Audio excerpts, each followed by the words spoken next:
Tonight's story is like Dirty Dancing, La Llorona, and CSI all rolled into one, so you guys aren't going to want to miss this one. And in the tradition of CSI, the names have been changed to protect identities. Uh, anyway, we're going to call the submitter of this story Peggy Sue.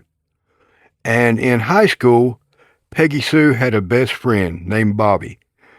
Now, Bobby and Peggy Sue were not romantically involved. They were just best friends. They just cut up and always got in each other into trouble, cutting up and making each other laugh in class, disrupting class. Anyway, they were very close friends, and they also had siblings. Peggy Sue's sister, Baby, and Bobby's brother, Johnny, were also close friends. And all their parents, Peggy Sue and Baby's parents, worked for Bobby and Johnny's parents. Bobby and Johnny's parents had a very big, nice mansion on a sprawling piece of property in the mountains nearby to where Peggy Sue and Baby lived. And Peggy Sue's parents worked for Johnny's parents. Her mother did landscaping and housework, and her father was a ranch hand there. So anyway, let's just say that the families were well familiar with each other. Well, over the course of one summer, Johnny and Baby, their friendship became something a little bit more than platonic. You see, Baby was a very good dancer, and she had taken to giving Johnny dance instructions. He was learning how to dance rock and roll. Baby was teaching him. And Baby was quite fetching.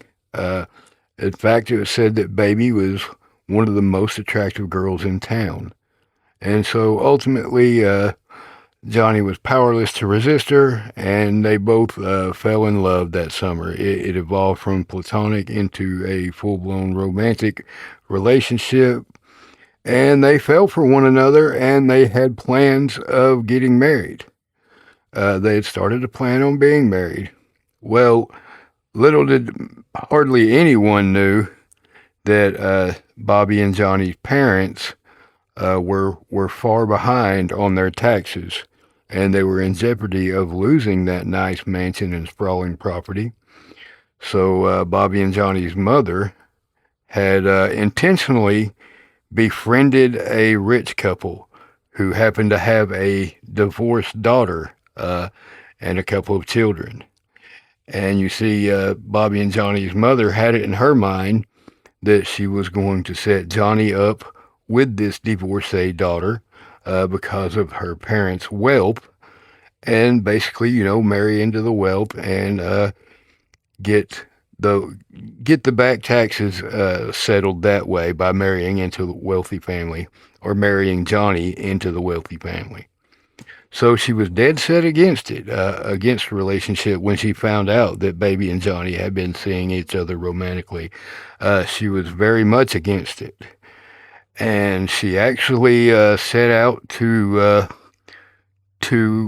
remove Baby from the equation, to just take that temptation totally away from Johnny.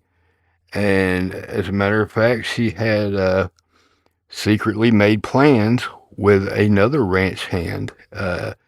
Many people in this town worked for these folks. And so a different ranch hand had made these secretive plans with Johnny's mother to just eliminate Baby from the equation.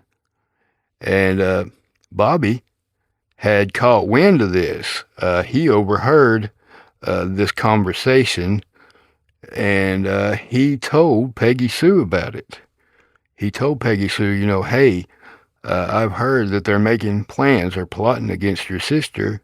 You need to be extra careful. You need to watch your back.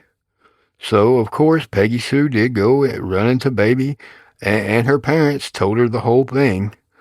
But they just laughed it off. They didn't believe her at all. They thought, there's no way that they would do such a thing. No, they would not concoct such a plan against us. So they just laughed it off. All right. Baby and her father were known to butt heads at sometimes anyway. And during this summer, Baby and her father happened to be at a wedding reception and dance. An after a wedding reception, and it started to go on into the late hours. So Baby's father started insisting that she go home because it was getting late. Of course, he had been drinking, and he was buzzed by this time, and Baby really did not want to go. So instead of following his instructions, following his orders, Baby and a few of her friends hid outside in the bushes and watched for her dad to leave.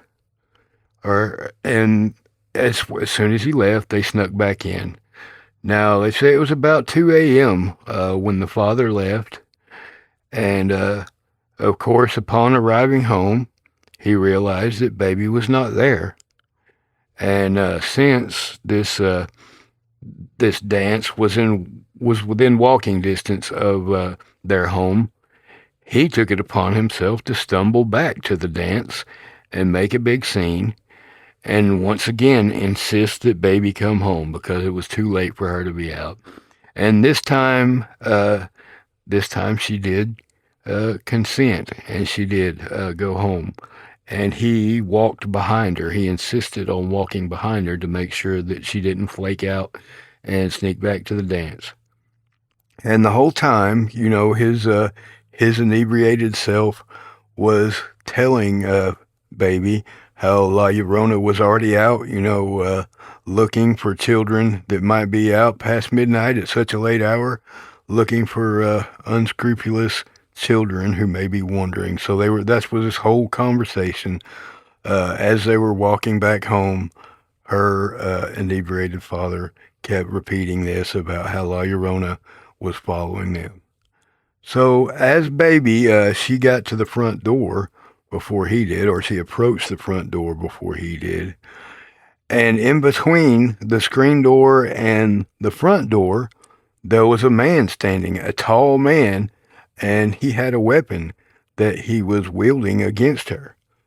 Now, of course, Baby takes off running, but at the same time, there is the mournful, distinctive, unmistakable wail of La Llorona.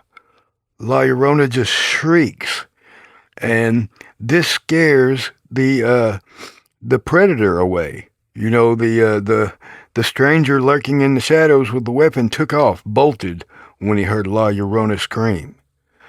And of course, all this kind of sobered the dad up immediately, because he recognized the wail of La Llorona and also recognized the perpetrator as the other ranch hand because he worked at the same place.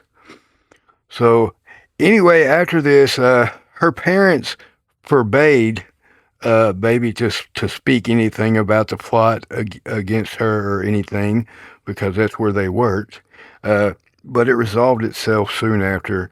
Apparently, they did lose the mansion anyway, probably because of the back taxes and because her plan was foiled. So they moved away, and it resolved itself. But that has been Jay's Haunted Appalachia for tonight. I hope you enjoyed the story, and if you have your own true story from Appalachia, true paranormal story, I would love to hear it. Maybe put it on the show. My email's pinned in my bio here, or you can also message it to me direct. But once again, that's been Jay's Haunted Appalachia for tonight. I hope you enjoyed it, and keep Appalachia haunted, y'all.